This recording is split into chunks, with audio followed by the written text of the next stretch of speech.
Hello guys, तो guys आज मैं गया था फिश शॉप फिशेस देखने।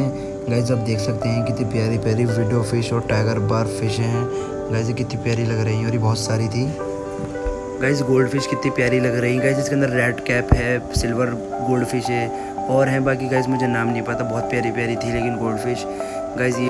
गाइस टैंक सेटअप चेक करिए कितना प्यारा लग रहा है। गाइस मैंने सोचा है कि मैं भी आगे कोई ऐसा टैंक सेटअप करूँगा प्लांटेड। मिलते हैं नेक्स्ट वीडियो में। Bye bye.